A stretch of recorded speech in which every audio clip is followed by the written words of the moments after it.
Bem-vindos a um ciclo de debates dedicado às eleições europeias de 2019, promovido pelo Centro de Informação Europe Direct Aveiro, em parceria com o Canal Central. Desde março, de forma a promover um maior e melhor esclarecimento sobre os benefícios da integração europeia e do real impacto na vida dos cidadãos. Chegamos ao quarto e último debate, intitulado Afinal, o que desejam os europeus?, onde se pretende refletir sobre o resultado das eleições e o futuro do projeto europeu. Em estúdio temos 4 convidados. Dr. Armando França, Dr. João Pedro Dias, Engenheiro Pedro Jordão e Dra. Marta Ferreira Dias, com quem vamos estar à conversa. Fique connosco, coloque-nos as suas questões e preocupações. Obrigada, uma vez mais, por estarem aqui, por aceitarem este desafio.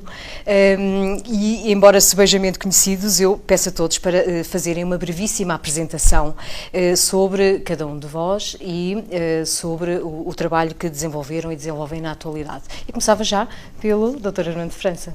Muito bem. Em primeiro lugar, uma saudação especial à moderadora e à iniciativa deste programa, também aos meus colegas participantes nesta conversa, neste debate, que espero e desejo que seja útil. Eu julgo que as pessoas sabem, fui Presidente da Câmara durante quase 3 mandatos na Câmara Municipal de Ovar. De seguida estive no Parlamento Nacional durante 2 anos e meio e depois no Parlamento Europeu. No Parlamento Europeu não cheguei a estar 2 anos, na medida em que, tendo integrado a lista para deputados do Partido Socialista em 2004, fui substituir, entretanto, um deputado que havia falecido no decurso da legislatura. No Parlamento Europeu integrei uma comissão que por iniciais dá pelo nome de LIBE. A LIBE é a Comissão de Liberdades Cívicas, Justiça e Assuntos Internos.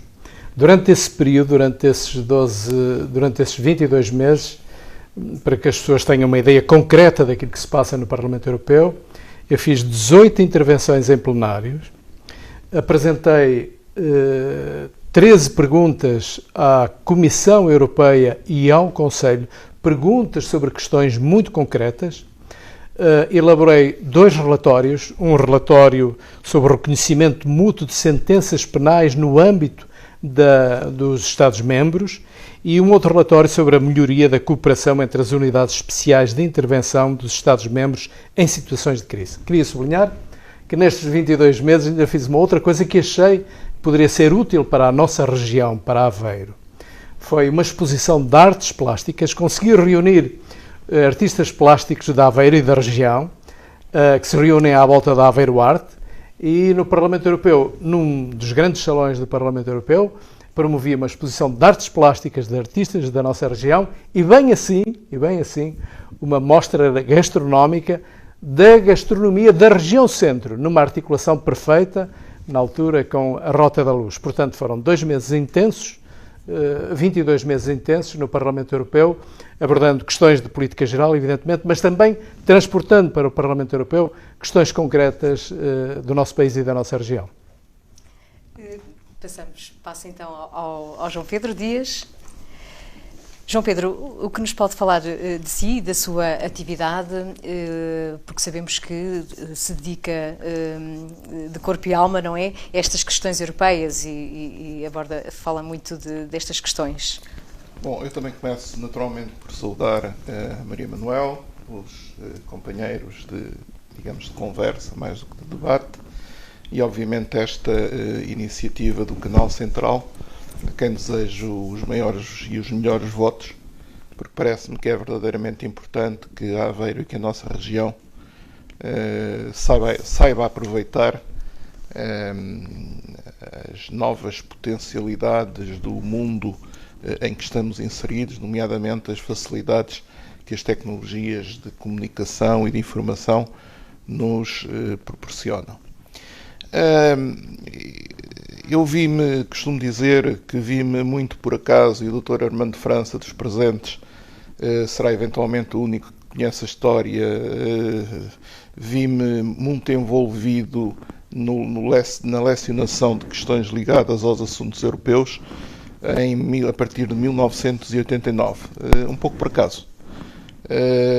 Um pouco porque não havia mais ninguém que o fizesse. E a partir daí deparei-me com uma área pela qual me passei a sentir verdadeiramente fascinado, e foram 24, 25 anos de lecionação praticamente diária e de contacto diário com estes assuntos.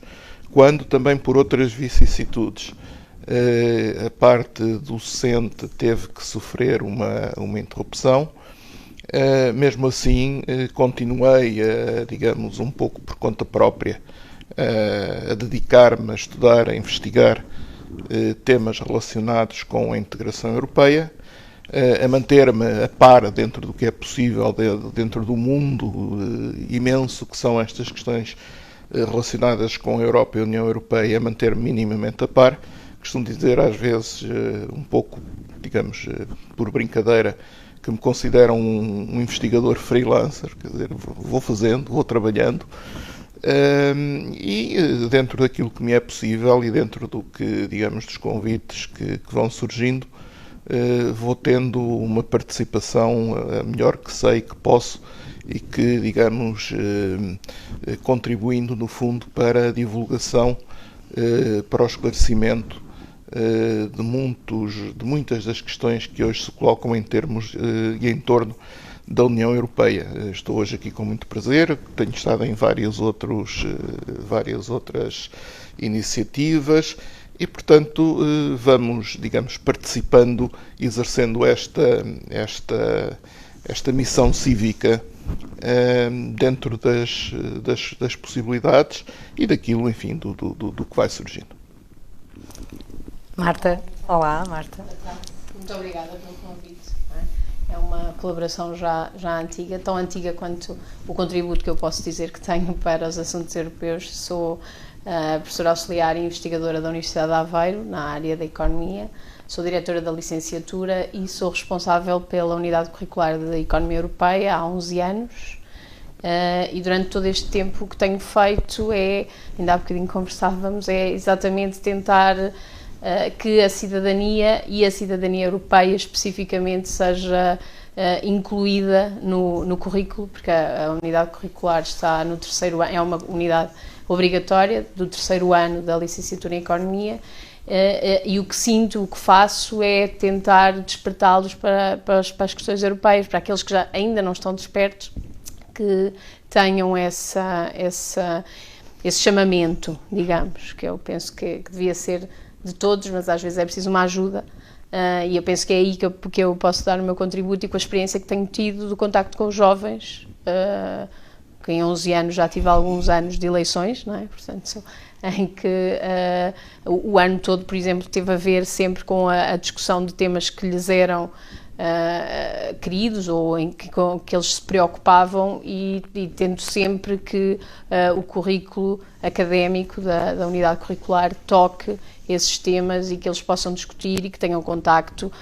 O João Pedro já lá foi, portanto tenham contacto com pessoas, com especialistas, com pessoas que possam dar um contributo em termos de conhecimento do que são os assuntos europeus. Eles próprios desenvolvem trabalhos, o que os faz também investigar um bocadinho como freelancers, mas obrigados, não é? Pela unidade curricular, e tenho tido muito boas experiências. Tenho tido alunos agora que se candidatam para campos de verão europeus, para estágios, portanto tenho tido uma muito boa experiência. É um bocadinho esse contributo que eu venho dar-vos. Pedro Jordão. Bom, igualmente retomo as palavras de congratulação enfim, de felicitações pela iniciativa dos intervenientes que me antecederam. Obviamente tenho todo o gosto em estar aqui assim, e enfim, também não posso deixar de felicitar a si pessoalmente pela sua energia por trás deste tipo de organizações, de iniciativas, de encontros, de debates.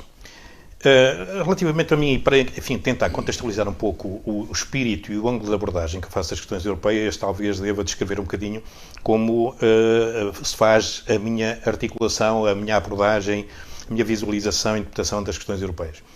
Devo explicar duas coisas. Em primeiro lugar, eu resido em Aveiro, como sabe, mas a minha atividade diária pouco tem que ver com Portugal. Quer dizer, e toda a minha atividade ao longo da minha carreira é basicamente internacional e é basicamente global. O que significa que, ao longo dos anos, é inevitável que se vá sedimentando uma visão também global, transnacional, de todas estas matérias. E não consigo evitar, quando olho para a União Europeia, fazer esta focalização não apenas como português, mas também um pouco como cidadão global e como operador, não, em termos profissionais, num plano global, rigorosamente todos os dias.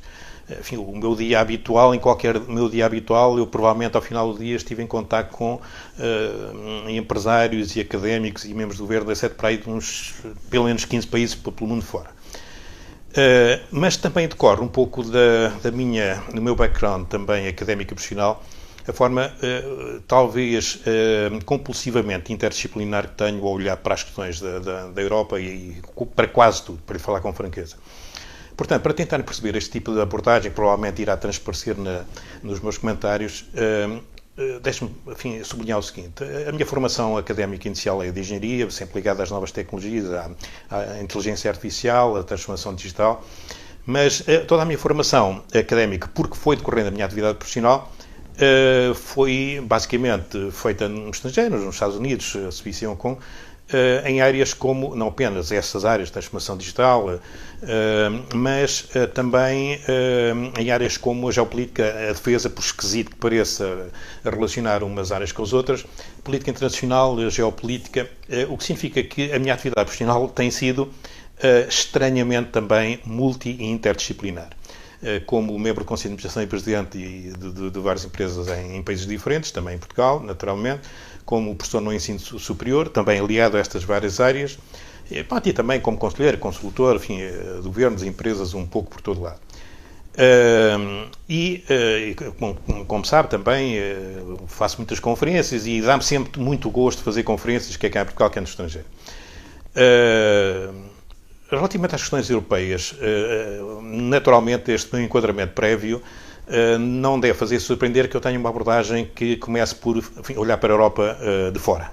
Não tanto de Portugal, mas até mais de fora. Porque penso que muitas vezes, e não sei se me permite que isto deixe já uma pequena acha para o debate posterior, penso muitas vezes dentro da União Europeia nós tendemos a esquecer duas coisas. Com entusiasmo defendemos o projeto europeu. Talvez não amadureçamos suficientemente o que é o projeto europeu.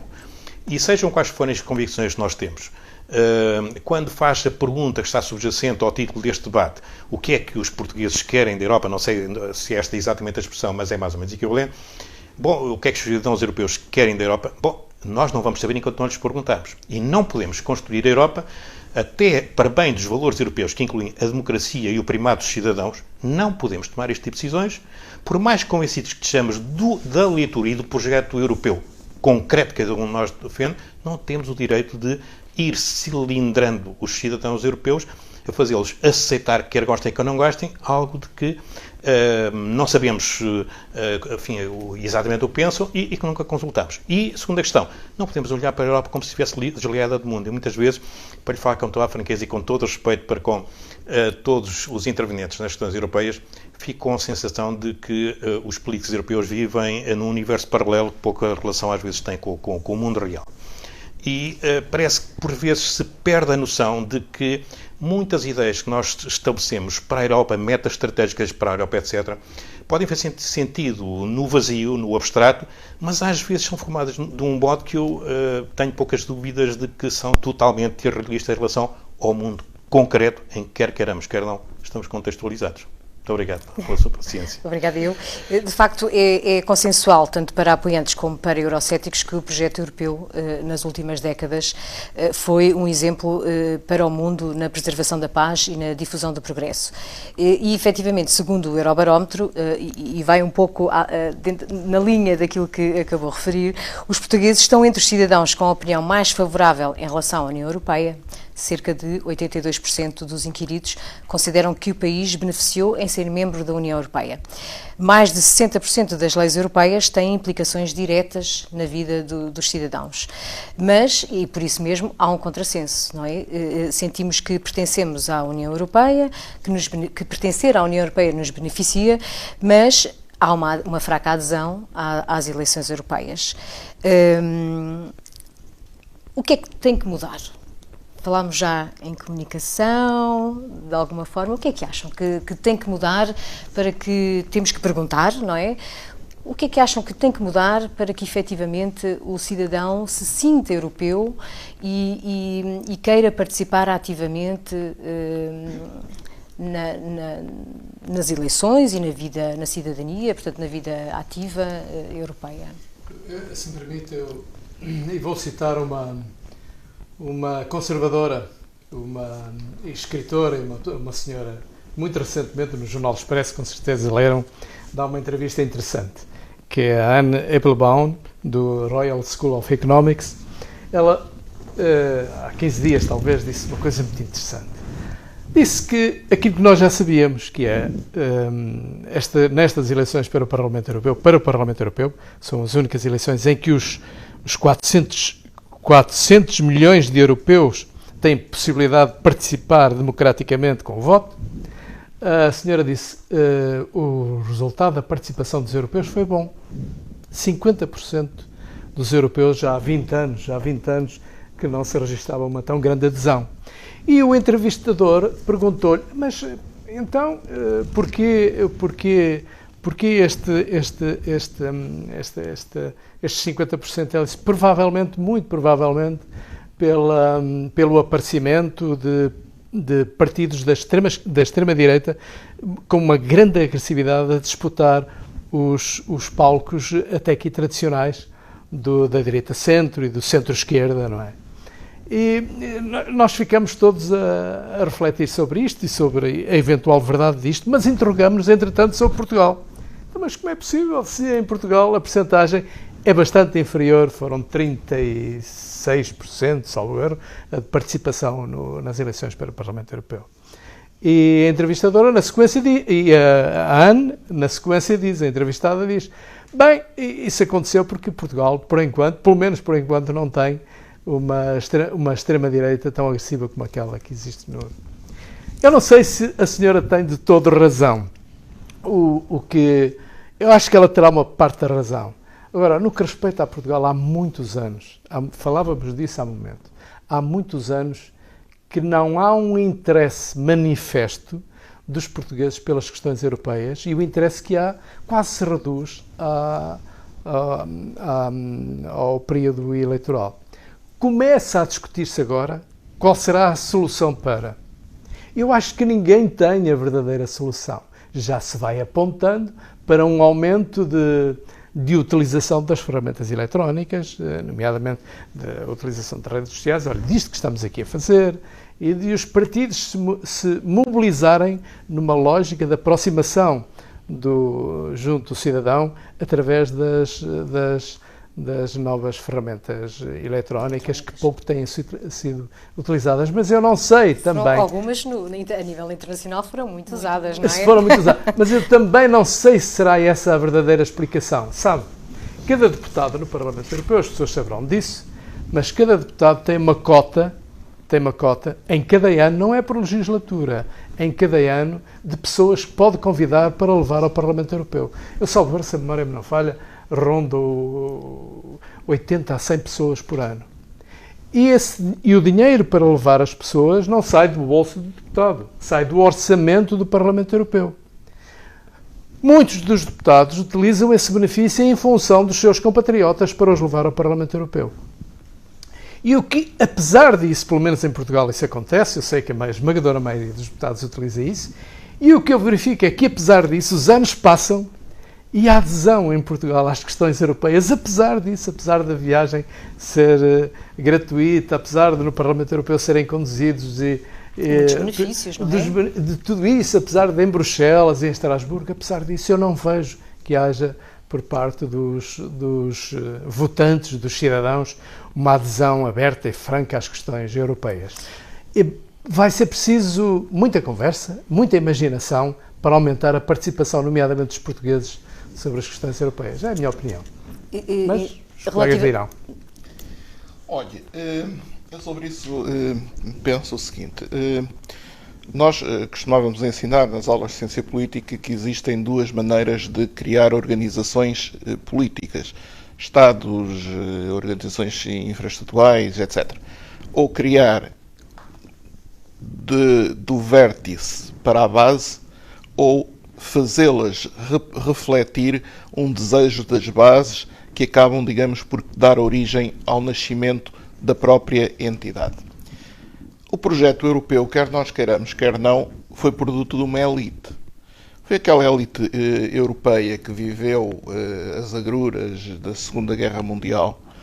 Foi uma elite, digamos, basicamente com a sua sede em França, na Alemanha, e que depois irradiou ali para os Estados do Benelux, para a Itália um pouco, digamos, de forma um pouco forçada, porque a Itália tinha tido a posição que tinha na Segunda Guerra Mundial e, portanto, era preciso integrá-la e chamá-la, digamos, ao convívio, mas não deixou de ser um projeto criado, digamos, por uma determinada elite europeia bem pensante, avançada no tempo e que deu origem ao projeto que hoje conhecemos. Nunca houve, desde essa altura, qualquer preocupação em saber o que é que o cidadão, o que é que a base pensava desse projeto, porque se assumiu, se interiorizou, se deu por bom que era um projeto destinado ao bem comum e que, portanto, seria comumente aceite.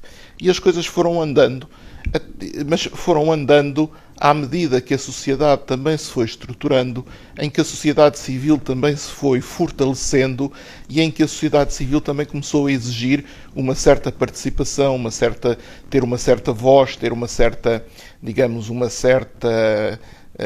interesse e uma atividade, uma participação maiores. E o certo é que hoje ainda não se conseguiu, eu diria, mudar o paradigma, ainda não se conseguiu fazer deste projeto europeu um projeto sentido ao nível das bases e, de certa forma, ele continua a ser um projeto muito de uma determinada elite, vamos dizer, bem pensante, mais esclarecida, que existe nos diferentes Estados. Por outro lado, os governantes dos Estados da União Europeia, todos eles, e aqui eu não diferencio, raramente conseguem escapar, fugir a uma tendência que não ajuda nada ao projeto europeu e que é a tendência para nacionalizarem os sucessos e europeizarem os insucessos. Há um sucesso, é produto do governo nacional, há um insucesso, há uma crise, é porque a União Europeia não deixa, é porque a União Europeia proíbe, é porque a União Europeia assim, é porque a União Europeia assado. E isso, convenhamos, também não contribui para que, digamos, o cidadão europeu se sinta partícipe, se sinta, digamos, motivado a participar, a envolver-se no projeto europeu. A menos que surjam alguns perigos, a menos que despertem algumas luzinhas que façam com que se acendam alguns alarmes, toquem alguns sinos a rebate e as pessoas pensem alto, talvez tenha chegado a hora. E eu creio que foi um bocadinho o que aconteceu nas últimas eleições. Em Portugal isso não aconteceu. Em Portugal isso não aconteceu. Curiosamente fomos dos poucos países em que aumentou a abstenção, apesar de ser dos países que têm uma maior taxa de receptividade, de adesão ao projeto europeu. O que, à partida, é uma contradição. Exatamente. Mas é uma contradição que se explica, do meu modesto ponto de vista, porque a União Europeia identifica-se muito com a melhoria sensível do modo de vida dos cidadãos e, portanto, as pessoas associam a União Europeia aos sucessos, digamos, da vivência, à melhoria das condições económicas e, portanto, dão esse crédito à União Europeia. Mas ainda não sentiram.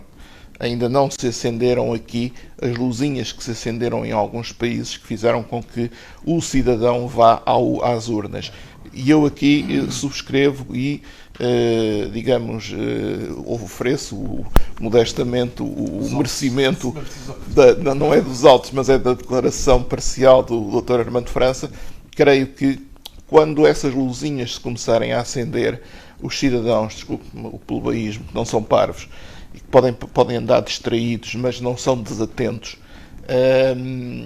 lá estarão para, digamos, exercer o direito indelével do voto e mais, no fundo, para corporizarem uma cidadania que lhes foi dada e que, por incrível que pareça, parece que o cidadão apenas gosta de beneficiar do seu lado positivo, mas quando se toca, digamos, a ter que se deslocar 100 metros ou 500 metros para ir votar, parece que parece que é uma chatice, parece que é um pedido difícil que se está a fazer às pessoas.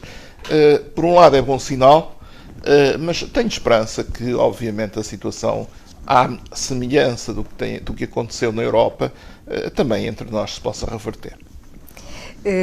Marta, há um contacto muito próximo, não é, com os jovens e toda essa dinâmica que tem desenvolvido. Sente que o Brexit despertou os mais jovens para...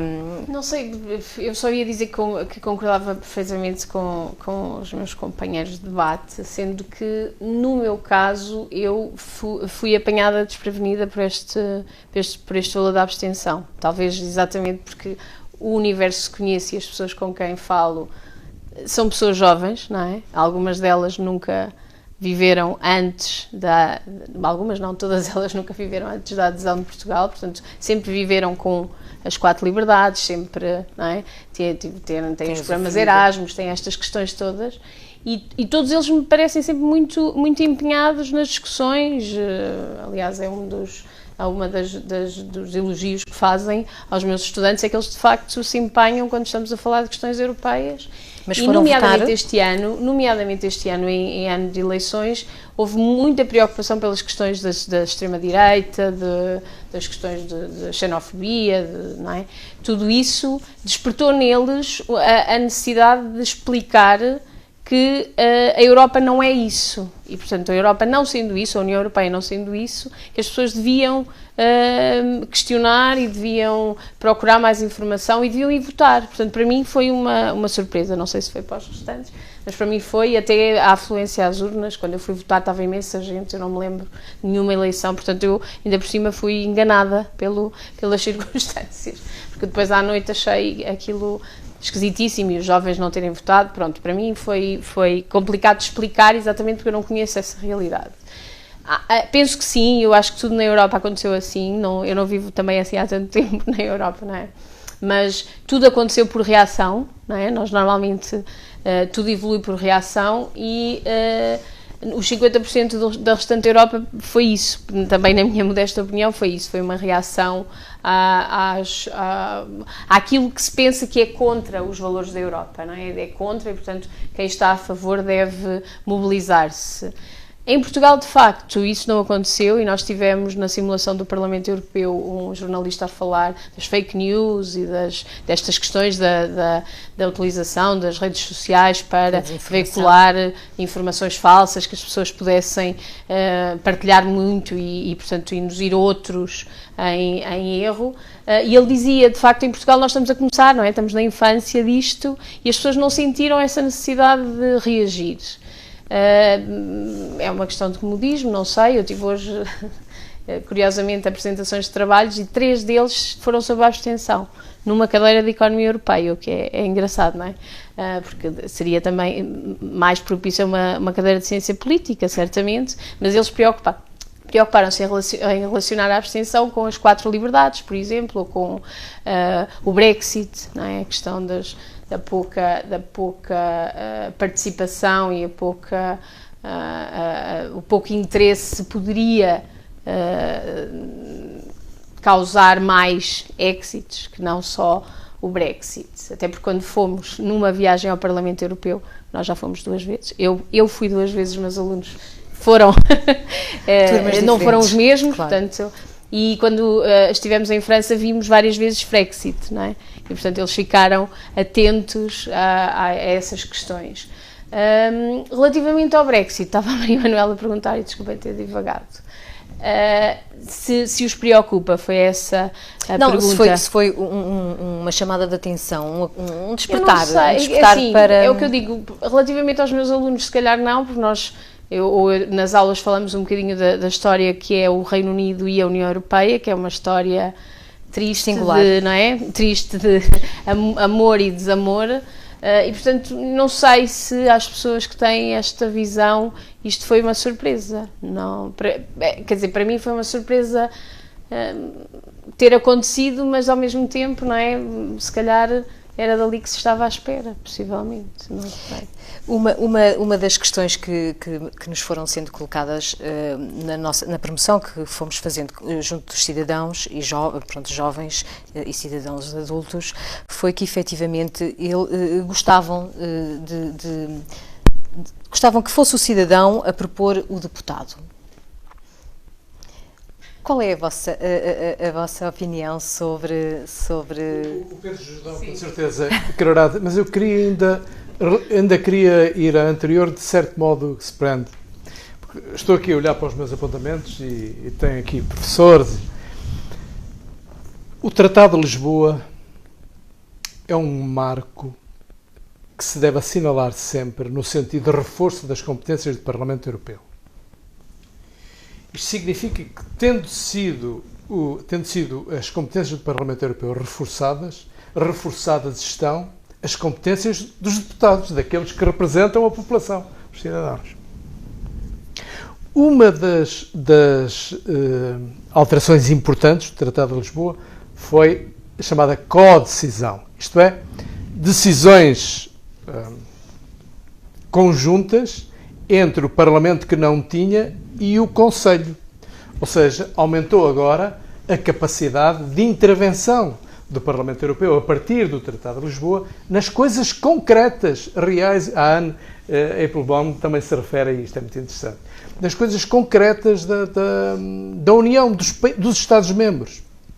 Ora, na sequência disto, portanto, eu chego ao Parlamento Europeu em 2007, quando o Tratado de Lisboa estava a ser aprovado. E, portanto, tive os tais quase 2 anos para, de algum modo, fazer a minha aproximação, o meu approach às novas regras do Tratado de Lisboa. E, para ver este debate, eu fui buscar os apontamentos. Aliás, eu não fui buscar. Vão ao Google, Armando França, deputado, e vão ver toda a minha atividade no Parlamento Europeu. E é muito interessante que as perguntas que, na altura, as interpelações que fiz interpelações à Comissão Europeia e ao Conselho sobre os seguintes temas. Vejam bem. O último foi sobre fogos florestais. O antepenúltimo tema que eu abordei foi apostas ilegais, que era há 10 anos, isto já foi há 10 anos, um tema importantíssimo na lógica da Europa. Foi sobre a imigração da União Europeia. Ainda não se tinha dado este boom que agora se deu. Outro foi sobre a luta contra a droga. Outra foi sobre o voluntariado. Por uma razão muito simples, eu olhava para o país, falava com outros deputados de outros países, nomeadamente de França e de Espanha, e o associativismo era extraordinário, e o voluntariado para toda a Europa era extraordinário, e continua a ser, e portanto eu achava que este tema concreto devia ser levado para o Parlamento Europeu.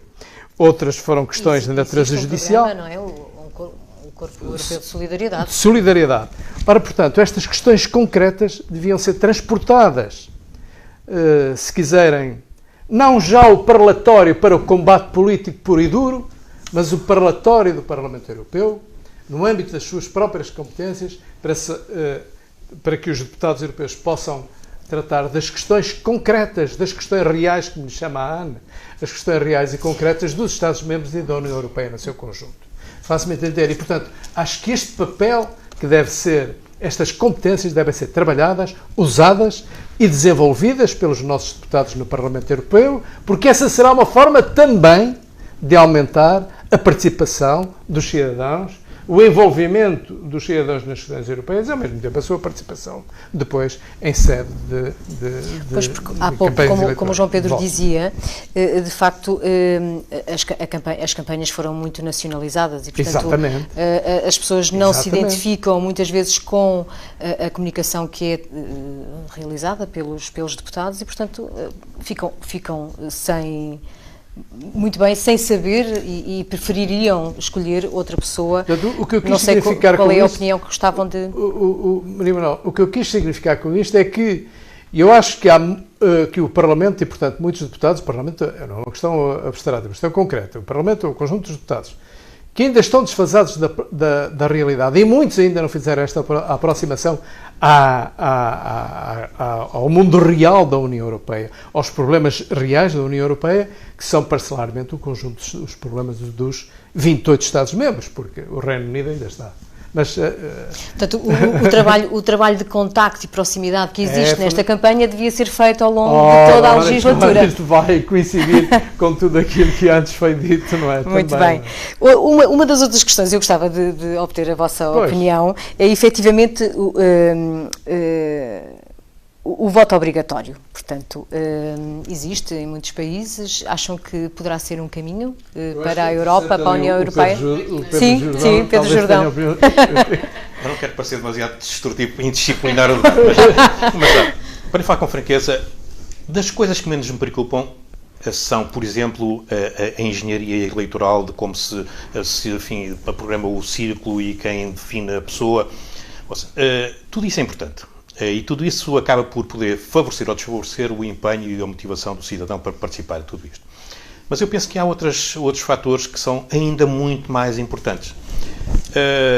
Para mim é importante, mas não é prioritário saber como é que é definido enfim, quem faz parte dos quadros europeus na administração da Comissão Europeia, quem está no Parlamento Europeu, desde que sejam os bons. Desde que sejam os bons. E os bons não estão necessariamente só nos aparelhos clássicos dos partidos políticos. Há elites por tudo que é a sociedade portuguesa, mas estão fora, não são ouvidos, pura e simplesmente há uma tentativa de apropriação pelas máquinas partidárias de tudo o que é política europeia ou nacional. Eu penso que isso é um erro. Sabe que a democracia não se garante com a existência de eleições, de votos. Os votos em si não garantem a existência de uma verdadeira democracia. E, portanto, não existe nunca uma verdadeira democracia que até motive os cidadãos para a própria responsabilidade de votar, quando os cidadãos são remetidos para uma função microscópica de terem que estar calados durante 4 ou 5 anos e depois terem o supremo direito, que lhes é supremamente concedido, de, em 10 segundos, pôr uma cruzinha num papel que lhes põe à frente. Democracia é muito mais que isto. E quando tivermos uma democracia em que as pessoas sejam ouvidas, sejam respeitadas e sejam recolhidas ideias que existem excelentes por todo lado, talvez os cidadãos comecem a ter outro tipo de motivação para votar em eleições nacionais, locais, regionais e europeias. Portanto, há aqui uma questão que eu penso que é endémica, estrutural na própria democracia, na própria forma como se está a viver a democracia. Isto não é verdadeiramente uma democracia plena. É bom que estejamos conscientes disso. Não é o voto em si mesmo que garante uma plena democracia, uma verdadeira democracia, muito menos em pleno século XXI. Agora, repare, há questões estratégicas que me preocupam ainda mais em relação à Europa. Não me levem mal eu disparar uns pequenos flashes que no conjunto é como se estivéssemos a... Eu não tenho tempo de pintar o quadro, mas vou atirar uns pontos para o quadro para no final de 1 ou 2 minutos se perceber que há ali um desenho qualquer que é bom percebermos. Repare, a União Europeia, o conceito da União Europeia, enfim, depois da Segunda Guerra Mundial, aquilo que hoje chamamos a União Europeia, foi um conceito brilhante na altura e, basicamente, aquilo que era verdadeiramente original era a constituição do mercado comum, porque se percebia perfeitamente que, em termos de objetivos e vantagens económicas e não económicas que decorriam do conceito da integração económica regional, havia muito que seria importante para a Europa, não apenas em termos económicos, mas também em termos de pacificação, de tornar mais difícil a existência, por exemplo, de um novo conflito como a Segunda Guerra Mundial. Embora esse conceito de integração económica depois tenha reproduzido praticamente por todo o mundo, não há quase país nenhum que não esteja integrado numa zona qualquer de integração económica regional, a verdade é que o processo que teve mais sucesso é aquilo que hoje chamamos a União Europeia, que enfim, conseguiu avançar mais do que qualquer outro. Isso é o mérito dos europeus e toda esta conceptualização que nasceu no pós-guerra. Agora, a União Europeia, ou a Europa, nessa altura, era alguma coisa muito diferente do que é hoje e num mundo que era muito diferente do mundo que é hoje. E, portanto, há muitos discursos que seriam extremamente inteligentes há 70 anos atrás e que hoje são surreais, que são desligados das realidades. Deixe-me dar as tais pinceladas. Há pouco menos de um século, a Europa representava 25%, tinha 25% da população mundial e controlava uma grande parte da restante através dos impérios coloniais, que, entretanto, se desfizeram. Por exemplo, a Índia, e inclusive só depois da Segunda Guerra Mundial, como por exemplo a Índia, Paquistão, etc. Todos esses países se tornaram independentes já depois da Segunda Guerra Mundial, nesse caso em 1947. Ou seja, o mundo mudou imenso. E a população mundial cresce imenso, mas não na Europa. Repare que nós, nessa altura, representávamos 25% da população mundial e controlávamos a maior parte da população do resto do planeta. Ou seja, o mundo era eurocêntrico, de facto. E os europeus ainda viviam um pouco na poesia de que o mundo está preocupado com o que os europeus vão dizer amanhã. E, cada vez menos, o resto do mundo liga ao que a Europa diz, ou a Comissão Europeia diz, ou o Parlamento Europeu diz. Esta é, de uma forma muito crua, a realidade. Tenho contactos com todo mundo, todos os dias, e vejo, de facto, a realidade. É uma questão de menos respeito para com a União Europeia? Não, não é de facto. Mas vejamos as realidades. A tal população que era 25% do mundo há poucas gerações atrás, neste momento a população da União Europeia é para aí 6, pouco por cento. 6, pouco por cento do mundo. Era 25%. A União Europeia representa 6, pouco por cento. Saindo o Reino Unido, não vai chegar aos 6% da população mundial. Em termos da economia, repare, nós pensamos, bem, temos que criar aqui uma estrutura extremamente unificada dentro da União Europeia para nos dar outro tipo de força. A força não é necessariamente assim, não é necessariamente assim que pela força bruta, pelo gigantismo de uma estrutura. Ouça, a estrutura mais forte em termos militares no mundo é a NATO, e os países continuam a ser países, e estão dentro da NATO e conseguem articular-se de forma a que a NATO, no seu conjunto, esteja extremamente eficiente, tenha uma força que não tem paralelo a nível mundial. Portanto, temos que perceber que não é linear que fazermos estruturas ultra aglutinadas seja necessariamente sinal de força. Repare, as pessoas pensam, nós temos que ser ultra unidos. Eu acho que nós devemos ser unidos, unificados, não sei se sim. Eu lembro, depois do 25 de Abril, houve uma fase em que tivemos que constituir, aquilo foi um movimento sindical, organização sindical, e havia duas grandes tendências, aquilo que resultou na UGT, que era o de nós temos que estar unidos, e a CGT diziam, não, nós temos que estar unificados. Tem que haver uma central sindical, ponto final, para os trabalhadores terem mais força. Era a diferença entre o conceito de unidade sindical e unicidade sindical. Aqui, assim, nós temos que perceber. Nós temos de ser unidos, não temos necessariamente de ter uma unicidade e termos uma batuta única para todos. Temos que perceber que há uma grande diferença. E agora, repare, nós temos que unir todos. Hoje, infelizmente, mesmo unindo-nos todos, de todas as maneiras, feitios, com todas as geometrias económicas, políticas, etc., que nos passam pela cabeça, começamos a ser demasiado pequeninos. E a tendência joga ainda para reforçar isso ao longo dos próximos anos, das próximas décadas. Ouça, falamos, por exemplo, na China, muita gente se sente contratado com a China. É bom que se tenha bem por respeito. Eu penso que a maioria dos europeus ainda não percebeu o que está acontecendo na China. E ainda não percebeu o que está acontecendo nos países em desenvolvimento. Não é só a China. A China é o que vem, o comboio que vem à frente, que dá mais nas vistas que os outros, mas os países em desenvolvimento estão com uma tendência de crescimento absolutamente, e que neste momento já representa mais de metade da economia mundial. As pessoas andam muito distraídas, e a maioria dos europeus anda totalmente distraída. Mas repare, a China era muito pobre há poucas décadas atrás. Hoje a China tem uma economia que é maior do que todos os 28 membros da União Europeia, todos juntos. Nós temos que perceber isso. Esse tempo já lá vai ir. Por mais que nos ponhamos em bicos de pés, todos juntos, os 28, em termos económicos, depois começamos a ser um comparativo ou não em termos mundiais. A nossa classe média europeia está a diminuir. E esta é uma das também grandes questões que se tem que olhar de frente. Não, a nossa economia a nossa economia europeia não está a ter o sucesso que nós precisaríamos que tivesse. Não é verdade. Ou seja, em 2018, há cerca de 2 anos, num dos meus artigos da coluna do Público, na altura tinha no Público, lembro que houve um artigo qualquer que eu previ que acho que era em 2023, ou seja, 5 anos depois do meu artigo ter sido escrito, a União Europeia teria uma taxa de crescimento que provavelmente não chegaria a 1,5%. Na altura, há 2 ou 3 anos atrás, estávamos com uma taxa de crescimento que não era brilhante, mas era relativamente razoável. E muitas pessoas disseram, também não seja tão exagerado, não seja tão pessimista. Bom, garanto que quando chegarmos a 2023, vamos ter mesmo uma taxa de crescimento aqui dentro da União Europeia que dificilmente ultrapassará 1,5%. E, entretanto, o que é que acontece? As pessoas pensam, mas a economia da China, por exemplo, está a perder velocidade.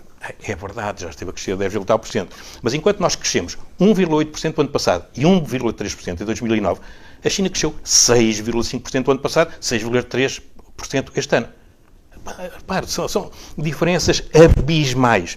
E a China já é a maior economia do mundo neste momento. A economia da China já é maior que a economia conjunta de todos os países da União Europeia. Portanto, não é por esta via que vamos conseguir dar o tipo de projeção, o tipo de segurança até à União Europeia que nós todos ambicionamos, como é óbvio.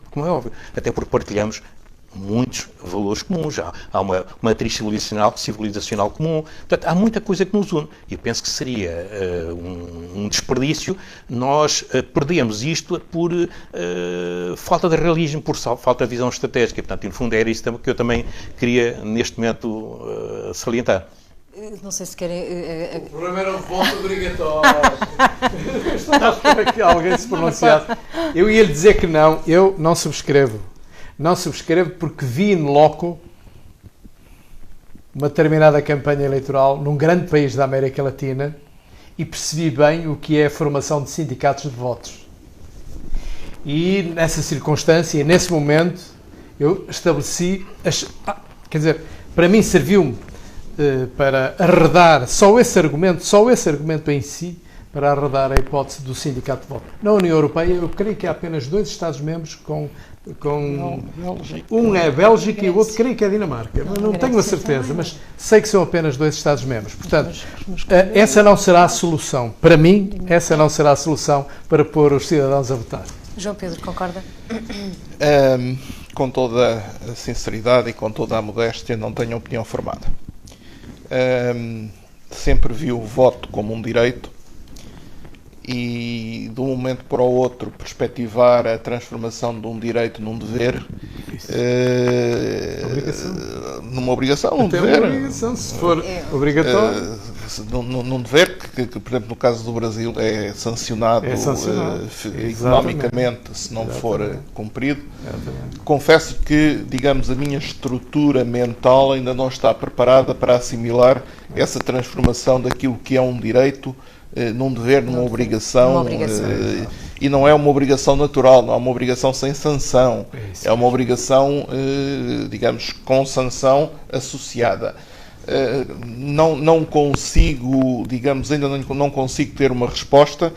Se tivesse, dar-lhe-ia. A questão dos sindicatos de voto, sou sensível a eles, mas eu também vejo sindicatos de voto onde não há votos obrigatórios. Uma situação interessante é uma empresa, uma organização que se tenha candidatado a fundos europeus, se não tiver ido votar, não pode usufruir desse Erasmus, não é? Não é? Porque os jovens a partir do momento problema, a partir do momento em que admitirmos o princípio, é só uma questão de haver imaginação para construirmos a tabela das sanções. Quer dizer, ou não pode sair do país durante não sei quanto tempo, ou paga uma multa de não sei quanto, ou não sei o quê. Portanto, isso haja imaginação. Temos é que ir à raiz, à base do problema, e a base é, de facto, porque eu aqui subscrevo o que dizia o engenheiro Pedro Jordão. A democracia não se esgota no pôr o papelinho na urna. Exatamente. A democracia é mais do que isso. O voto é apenas, talvez, a parte mais formal, mais nobre. Instrumental. Sim, mas que não deixa de ser instrumental. É a parte mais nobre. Enfim, mas, digamos, a democracia tem que ter muitas outras componentes. Peço desculpa, não consigo ir mais além na resposta à questão. Querem acrescentar alguma questão? Não é ver com bons olhos ou não ver. Eu não consigo pensar que ser obrigatório ou ter multa, porque de facto para mim em consciência é obrigatório, ou seja, ninguém tem que me impor. Eu vou votar porque em consciência penso que devo ir votar, não é? Portanto, não é isso, não.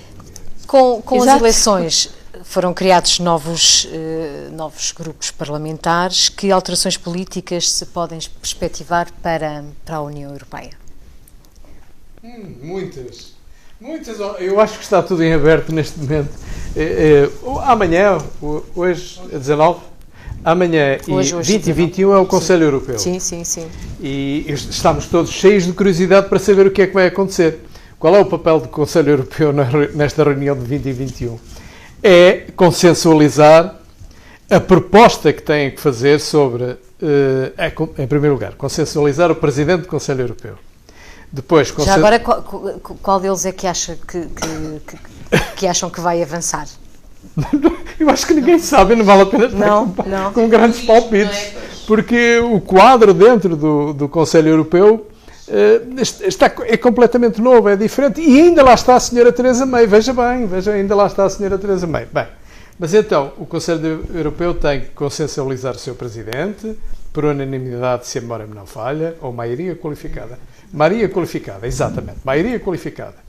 Depois tem que apresentar uma proposta para o Presidente do Parlamento Europeu, tem que apresentar uma proposta para o Alto Representante, para o Presidente da Comissão e para o Alto Representante da Política Externa, Negócios Estrangeiros. Bem.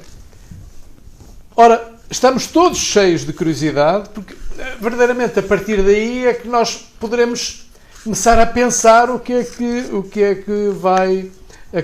que poderá acontecer. Sendo que no Parlamento Europeu a maioria já não é uma maioria qualificada. O Conselho apresenta uma proposta. O Parlamento Europeu vota e depois o Conselho nomeia. Portanto, sendo que no Parlamento Europeu a votação não é por maioria qualificada, mas é por maioria, ou seja, metade mais um dos deputados eleitos.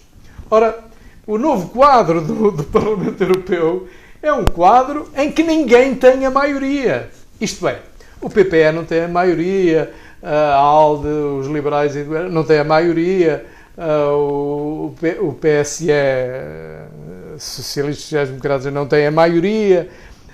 Uma eventual coligação de PSE, mais verdes, mais liberais, mais extrema-esquerda, nem isso dá os 70 e poucos deputados, a maioria, metade mais um, porque no total são 752, talvez 51 ou 52. Portanto, há uma grande dificuldade dentro do Parlamento Europeu de se encontrar uma maioria, no Conselho uma maioria qualificada e no Parlamento Europeu uma maioria de 50% mais um, de 50 mais um. 50%. Ora, nós estamos perante um quadro político novo, absolutamente novo e diferente, até sedutor quase, para quem gosta da política pura e dura, não é? Porque irá obrigar certamente a enormes negociações para se indicar os cabeças destes importantes órgãos institucionais da União Europeia. Mas, enfim, esta é a minha modo de ver e uma análise assim, muito sintética, muito breve, sobre o momento que estamos a viver. Não sei se querem acrescentar. Uma nota adicional. Eu lamento teimar, mas no dia em que os cidadãos vejam que as pessoas estão mais preocupadas em resolver os problemas da Europa e o futuro da Europa e sentir que a Europa está a caminhar no sentido de maior prosperidade, maior segurança, etc., que não é aquilo que sentem, talvez no dia que isso aconteça, respeitem mais e estejam mais interessados em participar. E percebem em que é que estão a participar. E defendem ideias. E isso acontecerá, se calhar, ainda mais no dia em que deixem de ver os políticos preocupados em saber qual é a geometria das contas de cabeças para quem vai nomear o Presidente, quem vai ocupar este ou aquele lugar, quem vai conquistar não sei quantos lugares, não sei quantas, e vai pôr correligionários do grupo A ao grupo B. No dia em que as pessoas vejam que a política não funciona assim, é política a sério, não política de corredor, talvez aí as pessoas comecem a votar mais. Seja obrigatório ou facultativo. Eu gostava de salientar, se me permitem, 4 notas, digamos, como um balanço do resultado das últimas eleições para o Parlamento Europeu. Primeira nota. Em 40 anos é a primeira vez que o Partido Popular Europeu e o Partido Socialista Europeu não têm a maioria no Parlamento Europeu. Antes, os dois juntos tinham a maioria, se quiser, e repartiam entre si as nomeações, os cargos, inclusivamente o cargo de Presidente do Parlamento Europeu. Havia a tradição de ser meio mandato exercido por um partido, indicado por um partido, o outro meio por outro. E portanto, a ALDE também entrou, os liberais.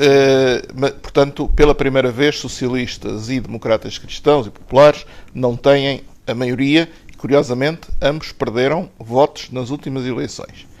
Segundo aspecto, temos o grupo dos liberais, que de liberais, enfim, têm muito pouco, aliás, mudaram de nome, passam a chamar-se o Renascimento Europeu, Renascença Europeia, uma coisa assim, porque vai levar com os deputados do Sr. Macron, que em França ficou em segundo lugar, e vão se juntar, curiosamente, vão se juntar ao grupo liberal, tendo sido eleitos na lista do Sr. Macron, que em França tinha sido um ministro de um governo socialista, portanto, daquelas... Bom, terceiro aspecto que me parece importante salientar, nós não podemos perder de vista que em 3 dos 4 principais Estados da União Europeia, em 3 desses 4, Reino Unido, Itália e França, os partidos que tiveram mais votos foram partidos claramente anti-europeus. A senhora Le Pen em França, o senhor Farage no Reino Unido e o partido do Brexit e o senhor Salvini em Itália. Portanto, 3 das 4 e, digamos, a quarta economia na Alemanha, a Aliança para a Alemanha, digamos a extrema-direita, também conheceu um reforço, a AfD também conheceu um reforço eleitoral, apesar de ter ficado, creio que em terceiro ou quarto lugar. Portanto, estes dados... Se diz bem, porque os segundos na Alemanha, a grande novidade foi os verdes. Foi os verdes que ultrapassaram os sociais-democratas. Com o Partido Social Democrata a levar, digamos... Foi em quartos que aparecem. Em quarto lugar que aparece. Em quinto lugar, o último ponto, que me parece, digamos, que não pode deixar de ser lido. Veja que em França o Partido Socialista, que até há pouco tempo dominava as instituições europeias, foi relegado para o quinto lugar do panorama europeu, do panorama eleitoral. Veja-se como isto é tudo volátil. Ora bem, o que é que isto nos vai dar? Vai-nos dar, digamos, e aí também volto a subscrever, o retorno da política ao Parlamento Europeu. É verdade. Ou seja, já não é possível o Presidente do Partido Popular Europeu e o Presidente do Partido Socialista sentarem-se e entre eles repartirem o que houver a repartir. Vão ter que ser chamados outras visões, outros partidos, outros grupos, e não é adquirido que sejam só os antigos liberais atualmente. Mas deixe-me dar a minha opinião, Dr. João. Força. Mas eu não vejo mal nisso. Mas eu vejo mal nisso. Vejo bem. Não, mal isso. Aliás, isso do meu ponto de vista só faz com que exatamente, isso só faz com que o Parlamento Europeu se adeque modestamente à diversidade política existente na Europa. Uma mostra que os cidadãos com certeza, queriam que algo já mudasse. Mas isto, portanto, creio que é aquilo que podemos extrair, assim, digamos, em traços muito largos destas eleições. Querem acrescentar alguma questão? Subscrevo também parte do que o engenheiro Pedro Jordão estava a dizer. Talvez porque a minha, não é, esta deficiência profissional do impacto, eu estou sempre do lado do impacto, a mim agora, acho que esta questão que se pensava que simplificava saber os candidatos, não é? Saber e ter no debates, isso não é? Isso depois não substanciou-se em nada, porque estamos outra vez todos na mesma e estamos todos a falar do mesmo, que é como é que se divide, quem é que faz acordo com quem é que, pronto. Portanto, estou à espera que esta fase passe, não me parece mal que haja aí esta disputa política, a política também faz parte do que é o real, mas estou à espera do impacto e estou à espera que efetivamente se façam, se haja de acordo com aquilo que os cidadãos pediram, e pediram mais preocupações ambientais, não é? Houve um conjunto de assuntos, ainda que não se tenha debatido muitos assuntos europeus, são assuntos globais, não é? São mais globais, seja por não é? Houve muito esta questão do o citadino, ou o urbano, o jovem que quer comer alface, pronto, aquelas coisas que se disseram. De qualquer maneira, há um conjunto de preocupações que agora surgiram no resultado das eleições e que devem ser atendidos, e que não sei por esta geopolítica toda se vão ser ou não, mas vamos esperar. A pequena política já começou a ser posta em prática. Não é por acaso que o presidente Macron vem sugerir para presidente do Conselho Europeu a senhora Angela Merkel, que depois dela ter dito claramente que não aceitava nenhum cargo. Exato. E, portanto, digamos que é uma sugestão envenenada. E, por outro lado, também não deixa de ser curioso. Eu escrevi isso num artigo que vai sair por estes dias, que nós estamos a viver uma situação em que, se olharmos para o preenchimento destas funções, nós vemos a crise de estadistas com que a Europa se defronta. Deem-me 2 ou 3 nomes para preencher o cargo de Presidente do Conselho Europeu. Deem-me 2 ou 3 nomes que sejam politicamente, não direi incontestáveis, mas quase que incontornáveis para o cargo de Presidente da Comissão Europeia. Há uma dúzia de anos atrás, havia vários desses nomes. Antigos chefes de Estado, antigos chefes de Governo, pessoas que tinham, digamos, feito o seu percurso e que podiam legitimamente ambicionar essa função.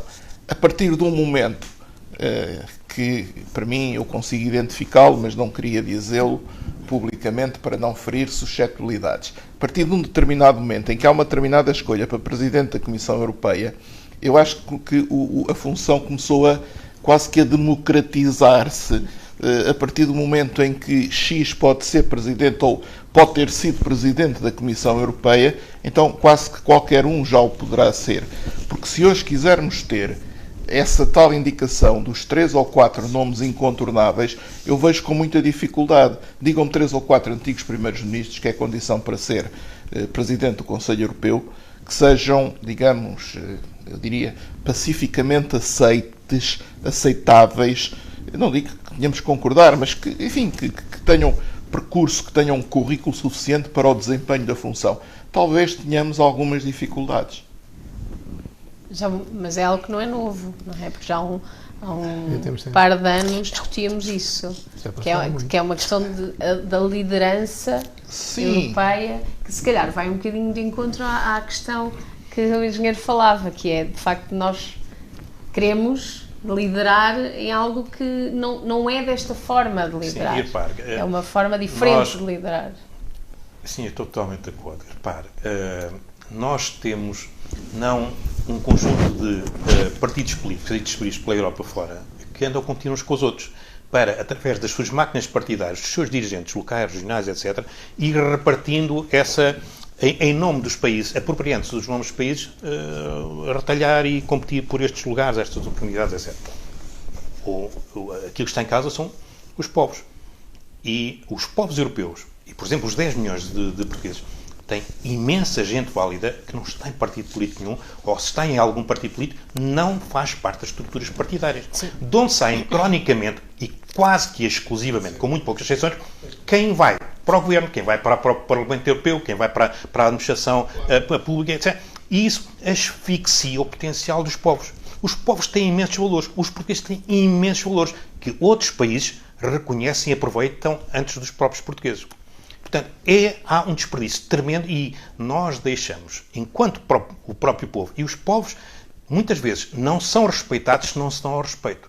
E nós temos que reconceptualizar a democracia para perceber que os partidos políticos, ou alguns partidos políticos principais em qualquer país, não podem, têm a sua legitimidade, porque são correntes de opinião, que estão expressas e organizadas, etc., e fazem todo sentido. Mas não podem asfixiar, nem tomar como sua a democracia, como se a democracia se resumisse a uns milhares de pessoas que são, no fundo, somadas a essas máquinas partidárias todas.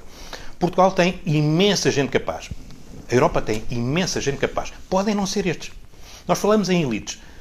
Claro que temos que ser realistas. Nós temos que ter pessoas a liderar na economia, na política, na defesa, etc. Pessoas que saibam daquilo que estão a fazer. Não por... Temos que sair da esfera política. Exatamente. Pessoas que sabem o que estão a fazer. E essas pessoas, na maioria esmagadora, não estão nos partidos políticos ou nas máquinas partidárias que lideram os partidos políticos. E vamos desprezá-los? Não, não pode ser. Porque nós não podemos aqui andar a brincar à política. Temos que fazer política a sério. E a política a sério é com gente que sabe o que está a fazer. Nós não podemos andar a dar cargos políticos de liderança de populações inteiras e de um continente inteiro a quem pode não ser a pessoa exata para liderar esta ou aquela área.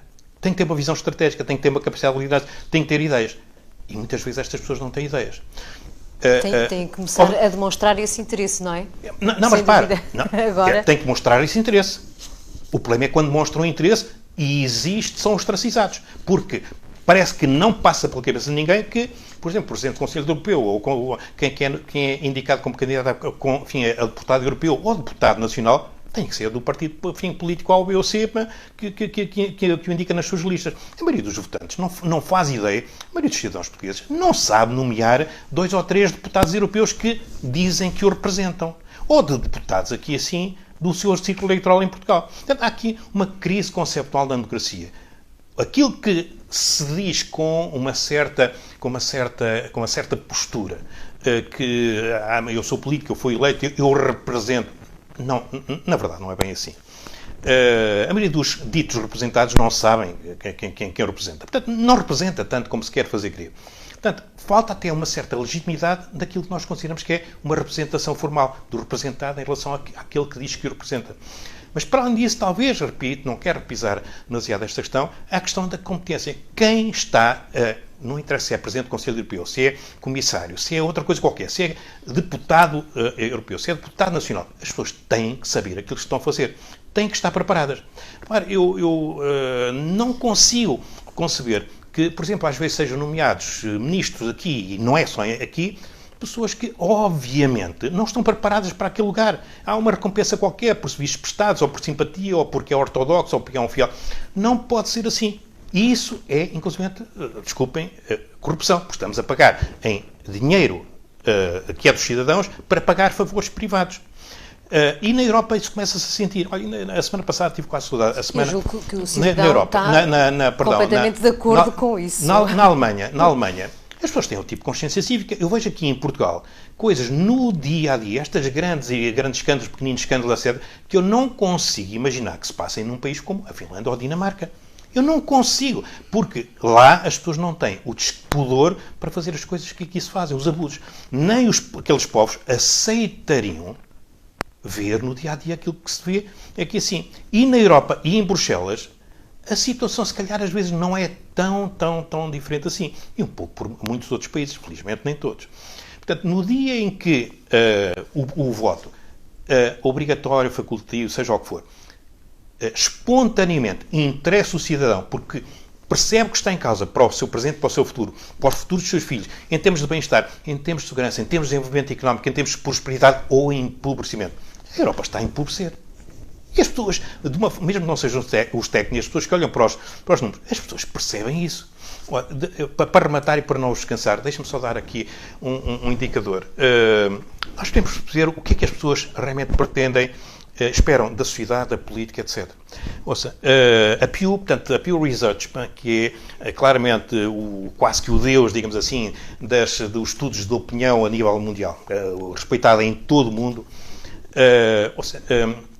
eu olho para os dados da Pew e vejo o seguinte: os cidadãos chineses, onde não existe uma democracia tal como nós a entendemos, 87% dos cidadãos chineses consideram que a forma como o seu país é liderado e gerido é muito bom ou excelente. 87%. Na Europa, ao mesmo tempo, aqui dentro da nossa União Europeia, do que estamos a falar, 60 e tal por cento, cerca de 2/3 da população, penso que 65% da população dos europeus, considera que a geração dos seus filhos vai viver pior do que a geração atual. O que é um retrocesso civilizacional. Nunca no passado isto aconteceu. Ao longo do tempo sempre foi natural. Cada geração vive melhor que a anterior. E por aí fora. E estamos aqui num ponto de inflexão. Toda a gente começa a perceber. Podem não saber os números, podem não ser economistas, podem não ser gestores, mas toda a gente começa a perceber que estamos a andar para trás. Desculpe o popularismo da expressão. E as pessoas sentem-se animadas. O que é que está a acontecer? E quem viajar para fora da Europa percebe que o resto do mundo não está em crise. Fala-se de uma crise global. Os políticos europeus gostam de falar de uma crise global como que a desculpabilizar estes insucessos, estas fragilidades que as pessoas percebem que existem na economia europeia. Não existe uma crise global. Existiu em 2009, pontualmente, e esgotou-se em 2009. Nem todo, o mundo não está bem, todos os países têm fatores de crise, problemas, todos têm isso. Mas não existe uma crise global. Isso é uma coisa que existe nos discursos dos políticos europeus. Isso não existe. Não existe uma crise global. E o resto do mundo está a evoluir. No dia em que as pessoas aqui na Europa começarem a perceber que nem sequer o mundo está em crise global, como aqui os políticos nacionais e os políticos europeus tentam fazer o quê? Para tentar justificar, desculpabilizar os maus resultados do desempenho e da evolução, por exemplo, da economia europeia, e entre parênteses, é a economia europeia, ou a economia de um país, que pelo seu sucesso ou insucesso vai criar riqueza para pagar, ou não, a segurança social, as reformas, a assistência na saúde, etc. E quando começa a faltar o dinheiro, tudo isso começa a andar para trás e as pessoas percebem isso. Portanto, chegamos a um ponto em que há aqui uma inflexão civilizacional. Vai chegar o dia, não demorar muito, em que as pessoas vão começar a perceber de uma forma mais clara que isto não está a andar bem. E, portanto, vão perceber que estas pessoas não são necessariamente as mais preparadas, salvaguardando as muitas honrosas exceções, porque há, no meio de tudo isto, pessoas que têm grande capacidade, estão mais preparadas. Mas não podemos ter esta metodologia. Portanto, para mim, o voto de ser meritório, ser facultativo, não é desplicente, mas é uma questão, para mim, secundária. Alguma... Não, é uma coisa muito simples. Eu sou um europeísta convicto, não é? Além do mais, por duas ou três razões. A Europa é muito mais do que um projeto.